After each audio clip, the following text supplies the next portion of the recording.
Bom, como pastor, você já teve a oportunidade de pastorear diversas igrejas locais em diferentes cidades e regiões do Brasil.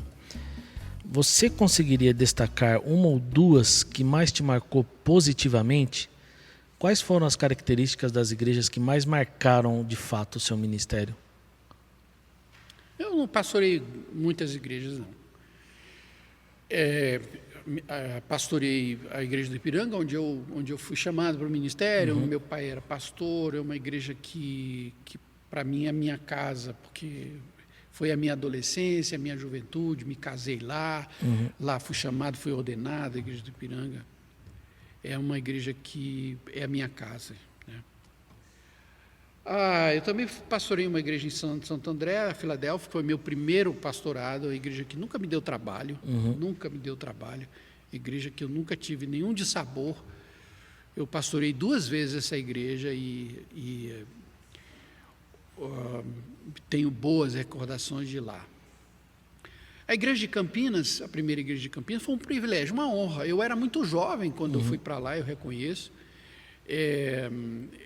Eu nem tinha toda a experiência necessária para a igreja de Campinas. Era uma igreja complexa, uma igreja centenária, uma igreja muito difícil embora com um potencial incrível. Tanto que uma das coisas que nós fizemos no tempo que eu estava lá foi o colégio presbiteriano lá.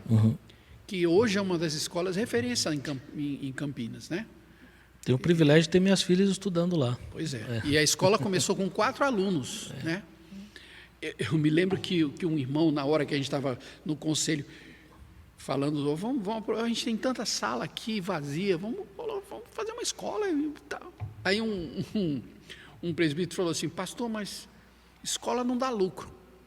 Eu falei: é verdade. Não dá mesmo. Agora, para ter lucro, a gente podia fundar um banco aqui. A gente podia abrir um banco na igreja. Só que assim, acho que vai ficar meio esquisito, né? Uma igreja com um banco assim. Banco dá lucro. Se você quer um negócio que dá lucro, dá banco. Mas no fim ele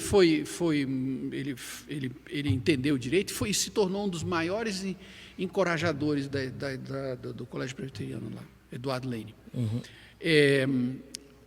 Então, Campinas, para mim, é o Eduardo Lane. Eu sou muito grato a Deus de ter encontrado a equipe certa para acreditar nessa ideia. Bom, a Shalom é uma igreja que marcou minha vida, porque a Shalom, naquele tempo, ela não era federada a nenhum presbitério. A gente era presbiteriano, mas sem a jurisdição ao presbitério. Então, a gente também podia fazer qualquer coisa que a gente quisesse. Isso deu para a gente a liberdade de experimentar muitas coisas. Algumas deram certo, outras não deram, mas a gente tinha a liberdade de experimentar. De fato, na Shalom, a melhor coisa que aconteceu foi realmente o ministério musical. Eu nunca tive antes e nunca tive depois um grupo musical.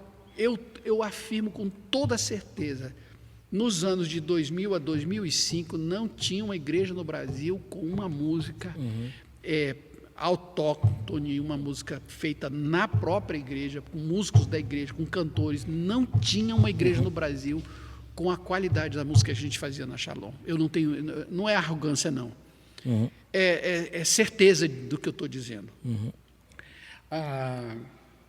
Aí eu fui para o Rio de Janeiro, fui para Macaé, né? Tive uma breve passagem na Igreja Maranata, do pastor Paulo César Brito, pela qual eu tenho um amor muito grande. Eu cheguei lá muito quebrado, mas eles me restauraram, e de lá eu fui para Macaé, que era uma igreja que tinha tudo para dar errado, mas deu tudo certo. E a igreja de Macaé marcou muito a minha vida por causa do ministério dos pequenos grupos, né? A igreja de Macaé cresceu tanto, se tornou a 2ª maior igreja do estado do Rio de Janeiro naqueles anos, né? Se tornou uma igreja missionária, uma igreja, tinha um colégio dentro da igreja com 600 alunos, né? Que se tornou uma referência lá também. Então, eu tenho um amor muito grande pela igreja do Rio de Janeiro, porque ela também abriu as portas para mim e apoiou tudo que eu fiz lá.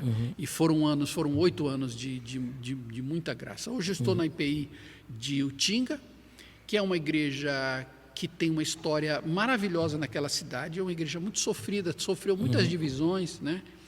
Eu cheguei lá no primeiro culto, tinha 18 pessoas. Domingo passado tinha 55. Então a gente está trabalhando pouco a pouco para recuperar uma igreja que tem uma história muito bonita. E eu lá, Márcio e eu fomos super bem recebidos, somos amados por aquela gente. Eles amam minha música, gostam de cantar o que eu escrevo. E eu estou sendo muito feliz ali em Santo André. Que bênção. Eu encontrei meu lugar. Que bênção. E você mencionou aí a Shalom no período de 2000 a 2005, né? Hoje, 22 anos depois, qual o significado daquele dia para você e a importância que hoje você carrega daquele período para a sua vida ministerial? Muita saudade, Daniel. Na verdade, a Shalom não é uma igreja planejada, né? Ela aconteceu no meio de uma confusão, né? Eu implantei o Ministério dos Pequenos Grupos lá. Na época, o Ministério de Célula ainda era um ministério muito controvertido, né? Tinha muita confusão sobre essa questão. E na igreja de Campinas não era diferente, como, né, surgiu uma confusão lá, justamente por causa do Ministério dos Pequenos Grupos, né? Eventualmente a IPI do Brasil assumiu esse ministério oficialmente. Se eu tivesse tido paciência, ia ser um passeio. Mas eu era inexperiente naquela ocasião. Eu tomei a atitude de sair para continuar o trabalho que eu estava fazendo na primeira igreja. Então a Shalom nasceu desse sonho que foi partilhado pela comunidade que estava lá naquela época, né, no ano 2000. Tanto que praticamente todo o conselho veio comigo, a junta diaconal, professor de escola dominical, coral, adolescente, veio praticamente todo o grupo de adolescentes, de juventude, o Ministério Celular, que já estava lá, veio todo para a Shalom. Então a Shalom nasceu pronta, porque na verdade ela era a espinha dorsal da primeira IPI de Campinas, né? Eu não planejei fazer isso, eu não chamei ninguém para ir comigo, a igreja foi porque se identificou com o projeto, com a ideia, e hoje ela é uma igreja presbiteriana, está aí no presbitério de Campinas, né? Claro que depois que eu saí, a igreja vai mudando, isso é natural, né?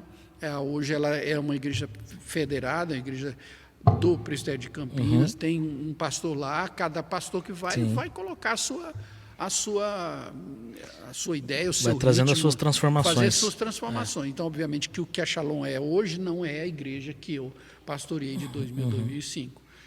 Mas eu dou graças a Deus, né, por ter tido o privilégio de conviver com aquela comunidade aqueles 5 anos e fazer coisas que nunca mais eu fiz depois. Eles são únicos na minha vida nessa questão, né? Então, eu dou muito graças a Deus. Eu oro para que Deus faça da Shalom uma igreja relevante na cidade, que abençoe os irmãos que estão lá agora e o pastor que tem, né, que ele possa crescer. Eu já tive minha parte de privilégio e tomara que outros tenham também. Puxa, de lá saíram tantas pessoas assim que hoje estão servindo a Deus em diversos lugares, ministérios. Então, assim, há um legado ali, né, que foi deixado. Isso é um privilégio. Verdade.